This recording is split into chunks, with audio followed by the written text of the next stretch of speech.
ሰነበታችሁ? ጌታን እጅግ እናመሰግናለን። አሜን። ኢየሱስ ጌታ ነው። አሜን። ደግሞ በጌታ ደስ ይበላችሁ ዛሬ። አሜን። ትልቅ ነገር ነው በእውነት። ከሁሉ በፊት ግን እኛ በተለያዩ ስፍራ እናገለግላለን። ኢትዮጵያም አሜሪካም ዚን በጣም ብዙ ዓመት አገልግለናል እና በአምልኮ ነው ሰበስበን እግዚአብሔር የአምልኮ ነው ዋናው ነገር። ቃልና ተነስቶ ከኛ ያነባቸው የሚሰማ። ስለዚህ በአምልኮ የሚያገለግሉን ሁላችንም ልጆቹን እንደምንባረክ ልጆቻችንን ወደ እነሱ ዘርጉና እንባርካቸው። ጌታ ሆይ ስለሰጠህን ስለነዚህ አምልኮ መሪዎች እጅግ አድርገን እናመሰግናለን። በእውነት እግዚአብሔር የዘላለም አምላክ ሆይ በእነሱ በኩል አልፈህ ጌታ መንፈስ ቅዱስ በእውነት አንተን በእውነትና በመንፈስ እንድናመልክ ስለረዳህን እናከብረሃለን። አሁን በዚህ አገልግሎት ተግተው ፊተኛውን እግዚአብሔር ሆይ በእውነት ከጠላት ከዲያብሎስ ጋር የሚጋጠሙ እነኝህን ባሮችህን በኢየሱስ ክርስቶስ አንተ ባርካቸው፣ በጥበቃህ ባርካቸው። በመውጣታቸው የተባረኩ ይሁኑ፣ በመግባታቸው የተባረኩ ይሁኑ፣ በአገልግሎታቸው የተባረኩ ይሁኑ። በእነሱ ላይ ጥበቃ የበዛ ይሁን። ባርክህ ለበረከት አርጋቸው በኢየሱስ ክርስቶስ ቅዱስ ስም አሜን። ጌታ የተመሰገነ ይሁን። እግዚአብሔርን እጅግ አድርገን እናመሰግናለን። ወደ እግዚአብሔር ቃል ከመሄዳችን በፊት እኔና ባለቤቴ ራሳችንን እንደገና እናስተዋውቃለን። ምክንያቱም ባለፈው ዝም ብሎ በቃ በጅምላ የተዋወቅን በደንብ አልተዋወቅንም። ወንድሜም ሰዋሰው አቶ አማረ ጋሻ አማረ በመካከላችን አለ ብሎ ጌታ ደስ አለ። በእውነት እግዚአብሔር ይመስገን። አሜን። እና እኔ በዌሊንግተን ያለች ቤተክርስቲያን ፓስተር ነኝ። በዛ ፓስተርነት 7 ዓመት በሽምግልና ደግሞ አንድ 7 እሱም አንድ ላይ 7 አንድ 6 ዓመት ይሆናል አገልግዬ አሁን ደግሞ ሌሎች ወንድሞች እህቶች ሊሰሩ ሊሮጡ የሚችሉ በእውነት ከእነሱ ጋር ተነጋግረን ተስማምተን በድግስ በመሸኛቱ ደብዳቤ በቃ ወደ ኢትዮጵያ ሸኝ ተጀመረ። እግዚአብሔር ይመስገን። አሜን። ኢትዮጵያ 6 ወር ቆየንና እዛ ምንም አላረፍንም፣ እናገለግል ነበረ። እንደገና እዛ ደግሞ እግዚአብሔር በር ከፍቶልን ወደ አሜሪካን ሄድን። እዛም 1 ወር ቆይተን ወደዚህ ስንመለስ እግዚአብሔር አደላይልን አሳየን። አሜን። በእውነት በስጋ አልመጣሁም። ብዙ ኮንታክት የለኝም ከሰዎች ጋር። ወንድሜን አሰግድን የማውቀው በስደት ነው። አብረን በአንድ ስደት በሽምግልና ዛሬ 20 ዓመት ገደማ ይሆናል። እሱ ደግሞ በአምልኮ መድረክ ያገለግል ነበርና እዚህ መኖሩ ስልኬን ፈልጎ አግኝቶ ሲደውልልኝ በቃ ይሄ እግዚአብሔር ፈቃድ ነው፣ ወደዛ ከተማ ለመኖር እንሄዳለን ብለን መጣ። አሜን። ከዛ ቁሜን ሰዋሰውን አገናኘ። ሰዋሰው አይሆንም እኔ ጋር የምትሆኑት አለ እግዚአብሔር። እሱና ቤተሰቡን ይባርካቸው። ብዙዎቻችሁም ደግሞ እየመጣችሁ ጎበኛችሁ ለመምጣት የፈልጋችሁ ያልቻላችሁት ሁሉ እግዚአብሔር ይባርካቸው። እኛ ቶሎ ለምደናል። አሜን። ኢየሱስ ቶሎ አቋቁመናል። አሜን። እግዚአብሔር የተመሰገነ ይሁን እና ዛሬ እግዚአብሔር ቃል በፊታችሁ ይዤ ለመቅረብ በመቅረቤ እግዚአብሔርን እጅግ አድርጌ አመሰግናለሁ። ይሄ በእውነት እድል ነው። አሜን። እግዚአብሔር የተመሰገነ ይሁን። ስሜ አማረ ኃይለ ማርያም ይባላለሁ። ባለቤቴ ሲሳይ ኃይለ ማርያም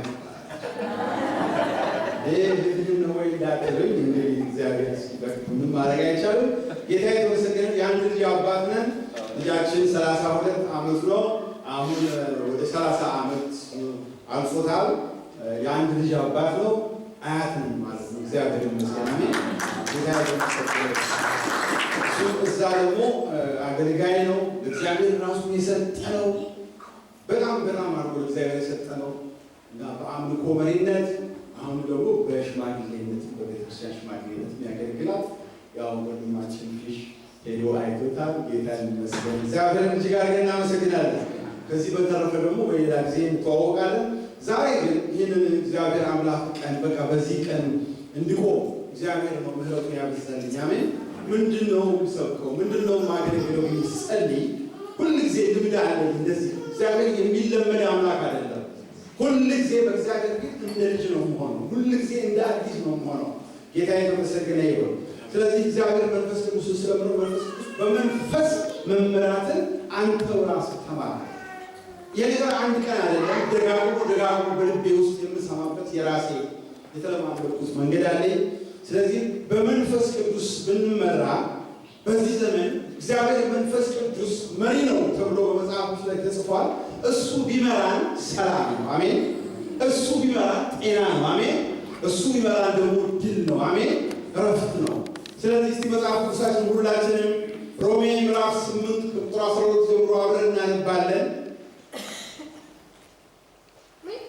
ከዛ በኋላ ደግሞ አሁን የተነገረኝ የጌታን እራትም አብረን እንወስዳለን። እግዚአብሔር ይመስገን። አሜን። ጌታ የተመሰገነ ይሁን። ሮሜ 8ን እናወጣና እኔ በማገለግልበት ቤተክርስቲያን በምሄድበት ቦታም ሁሉ እንዲህ ነው ማድረግ። የእግዚአብሔር ቃል የተከበረ ነው። አሜን። ስለዚህ ለእግዚአብሔር ቃል ክብር መጽሐፍ ቅዱስ የያዛችሁ በሚቀጥለው ሳምንትም አንድ ተጨማሪ የመጨረሻውን እናያለን። ምክንያቱም የእግዚአብሔር መንፈስ ምን እንደሆነና መንፈስ ቅዱስ ምን እንደሚፈልግ ዛሬ ካየን በኋላ የሚቀጥለው ሳምንት እንዴት ነው የሚመራው የሚለው ትልቅ ሚስጥር አብረን እናያለን። ስለዚህ መጽሐፍ ቅዱስ መያዝ አለብን ሁላችንም። ዛሬ ለእግዚአብሔር ክብር እንነሳለን። ለእግዚአብሔርና ለቃሉ ክብር ቆመን የምንችል ሁሉ ይዛችንን ወዳጀን ሮሜ ምዕራፍ 8 ከ12 እስከ 17 እስከ 16 ያለውን እናነባለን። 1 2 3 እንግዲህ ወንድሞች ሆይ ዕዳ አለብን፣ እንደ ሥጋ ፈቃድ ግን እንኖር ዘንድ በሥጋ አይደለም። እንደ ሥጋ ፈቃድ ብትኖሩ ትሞቱ ዘንድ አላችሁና፣ በመንፈስ ግን የሰውነትን ሥራ ብትገድሉ በሕይወት ትኖራላችሁ። በእግዚአብሔር መንፈስ የሚመሩ ሁሉ እነዚህ የእግዚአብሔር ልጆች ናቸውና አባት ብለን የምንጮህበት የልጅነት መንፈስ ተቀብላችኋል እንጂ እንደገና የፍርሃት የባርነት መንፈስ አልተቀበላችሁምና የእግዚአብሔር ልጆች መሆናችን ያ መንፈስ ራሱ ከመንፈሳችን ጋር ይመሰክራል። ይባርካችሁ። ተቀመጣለን። እንጸልይ። ቅዱስ እግዚአብሔር አምላካችንና አባታችን ሆይ አንተ እውነተኛና ጻድቅ ሰማይ ዙፋን የሆነው የሕግ መርገጫ ነች። ነገር ግን ወደ ምድር ወደዛ ትሁት ሰው በቃሌ ወደሚንቀጠቀጥ እመለከታለሁ ያልክ ዛሬ እኔም ተናጋሪው እግዚአብሔር ሆይ ሕዝብህም እግዚአብሔር ሆይ ልጆችህ ባሮችህ በፊትህ ለቃልህ በተንቀጠቀጠ መንፈስ በኢየሱስ ክርስቶስ በትህትና እንድንቀመጥ እርዳ። ጌታ እግዚአብሔር አምላክና አባት ሆይ በእውነት ብዙ ተለማምደናል። ብዙ እግዚአብሔር አምላክ ሆይ በአንተ በምህረት ኪዳን ተሸፍነን እስከዚህ ደርሰናል። አሁን ግን የቀረው ዘመናችን መንፈስህን ቅዱስ የሆነውን በክርስቶስ ኢየሱስ ሞትና ትንሣኤ ጸሎት ወደ ምድር የተላከውን መሪ መሆን የሚገባውን አስዳጅ መሆን የሚገባውን ሁሉን ማድረግ የሚገባውን መንፈስ ቅዱስን ባለማወቅ አላከበር ከሆነ ስለ ክርስቶስ ኢየሱስ ቅዱስ ስም ብለህ አልተመራን እንደሆነ ስለ ክርስቶስ ኢየሱስ ቅዱስ ስም ብለህ እባክህን ዛሬ እኔንም ይህን ጉባኤ ሁሉ በደላችንን ይቅር በለን፣ ኃጢአታችንን ይቅር በለን። እግዚአብሔር የዘላለም አምላክ ሆይ እኔ እግዚአብሔር ሆይ በራሴም ሆነ በልምዴ አልቆምም፣ ሕዝብህም እንደለምደው አይሰማም። ነገር ግን መንፈስ ቅዱስ አንተን በማወቅ ሁሉን ለአንተ አሳልፈን እንሰጣለን። ቃልህ ብቻ እንዲነገር እርዳን። እኔም ተቆጣጠር፣ ሕዝብህንም ግዛ። በዚህ አካባቢ ያለ ማንኛውም የመናፍስት አሰራር የሥጋም ሐሳብ ቢሆን በኢየሱስ ስም ይታሰር። በኢየሱስ ስም ታስሮ ወደ ጥልቁ ይመለስ።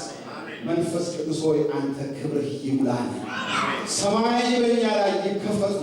ሁሉ ለአንተ ክብር ይሁን በጌታ በኢየሱስ ክርስቶስ ቅዱስ ስም አሜን። ጌታ የተመሰገነ ይሁን። እግዚአብሔርን እጅግ አድርገን እናመሰግናለን። እንግዲህ ለመግቢያ ያህል ቅድም እንደተናገሩት አሁን ደግሞ እንደገና አንድ ጥቅስ አለ። ይህ ጥቅስ ምንድን ነው?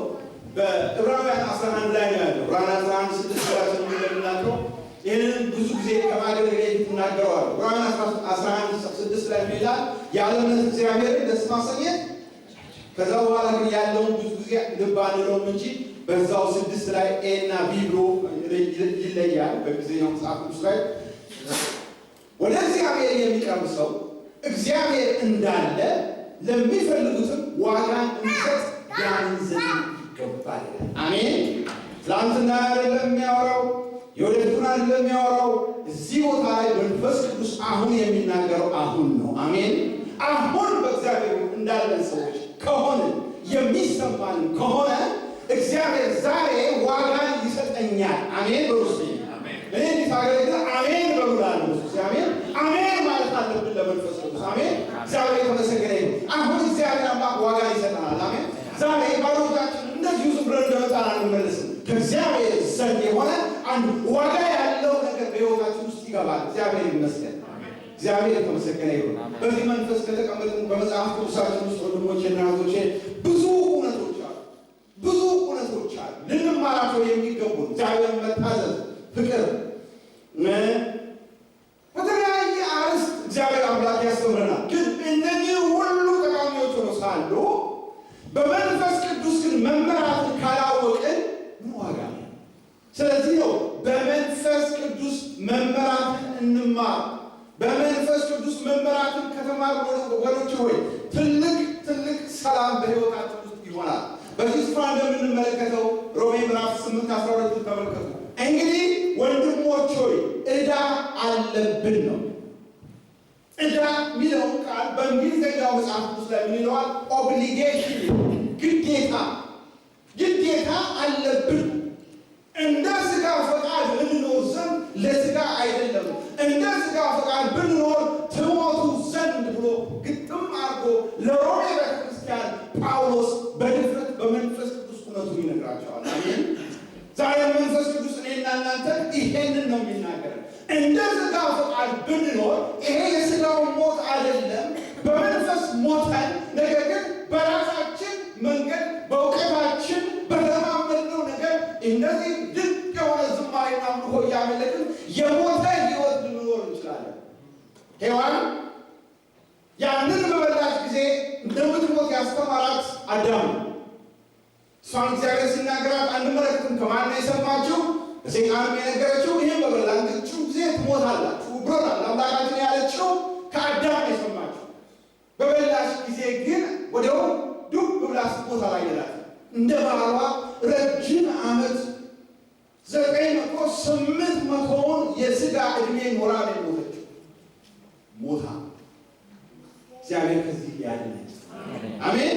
ስለዚህ ዕዳ አለብን ማለት ነው።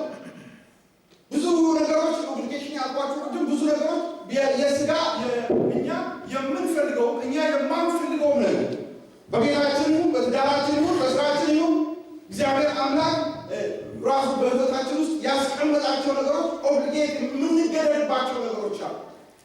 ዋጋ የምንከፍልባቸው ነገሮች አሉ። ለትዳር ለልጆቻችን ትክክል ነው። ይሄ ሁሉ ጥሩ ነው።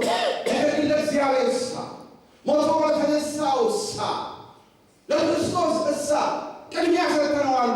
ዕዳ አለብን የሚለው ጳውሎስ መጀመሪያ አድርጋችሁታል። ኢየሱስ ክርስቶስ በሕይወታችን መጀመሪያ ነው። ገንዘብ ነው። ሌላም ነገሮች ቀድሞ ከሆነ እነሱ ወደኋላ በመለስና ከዚህ ቀን በኋላ ኢየሱስ ክርስቶስ አንደኛ። አሜን በሉ። አሜን። ስለዚህ ዕዳ አለብን ይላል ጢሞቴዎስ ምዕራፍ 5 ቁጥር 15 ላይ አንዳንዶች አጥቷለው ትጽፉና ቀላ ነው የምትሉት ማለት አንዳንድ ጊዜ እዛው እንገልጠን ማንበብ አያስፈልግም። በሕይወት ያሉት ጢሞቴዎስ ምዕራፍ 5 ቁጥር 15 ላይ በሕይወት ያሉት ስለ እርሱ ለሞተውና ለተነሳው እንጂ ወደፊት ለራሳቸው እንዳይኖሩ ስለ ሁሉ እርሱ ሞተ። አሜን። ከእንግዲህ ወዲህ በራሳችን እንኑር ብንሆን የጌታ ልጆች ሆነን ተቀብለን ነው የእግዚአብሔር መንፈስ አረጋግጦልን በእግዚአብሔር መንፈስ ታትመን የእግዚአብሔር ልጅነት ስልጣን ተሰጥቶን በራሳችን የምንፍጨረጨር ከሆነ ክርስቶስ ለእኛ አልሞተም የሚለው ሀሳብ ውስጥ ወይም ደግሞ ሰይጣን እነዚህ እውነትን ያልተረዱ ልጆች ናቸው ብሎ በተለያየ ነገር ሊፈታተነን ይችላል። እግዚአብሔር ግን በምህረቱ ኪዳን ታላቅ አምላክ ነውና ይደርስና አይዟችሁ ብሎ ቃል ይልክልናል። አሜን። ስለዚህ በዚህ ቦታ ላይ የሚለው ምንድነው? ጢሞቴዎስ 5:15 ላይ ለተነሳው እንኑር። አሜን። ለጌታ እንኑር። አሜን። ለጌታ መኖር ማለት የመጀመሪያው ሀሳብ እሱ በሕይወታችን፣ በትዳራችን፣ በትምህርታችን፣ በሁሉ ነገር አንደኛ ይሆን። አሜን። በቃላችን አንደኛ፣ በሀሳባችን አንደኛ ይሁን። እግዚአብሔር የተመሰገነ ይሁን። ጌታ እጅግ አድርገን እናመሰግናለን። ስለዚህ ምን አይነት ግዴታ ነው ብለን ስናስብ ግዴታውን በጣም የሚገርም ነው። ግዴታውን በምናስብ ጊዜ በማቴዎስ 6:24 ላይ ጌታ ኢየሱስ ለደቀ መዛሙርቱ እንዲህ አላቸው፣ ማንም ለሁለት ጌቶች ባሪያ መሆን አይችልም። አንዱን ይወዳል ወይም አንዱን ይጠላል፣ አንዱን ይቀርባል ወይም ደግሞ አንዱን ይርቃል። አይችልም ያለው ሰው አይደለም፣ ኢየሱስ ክርስቶስ ነው። አሜን።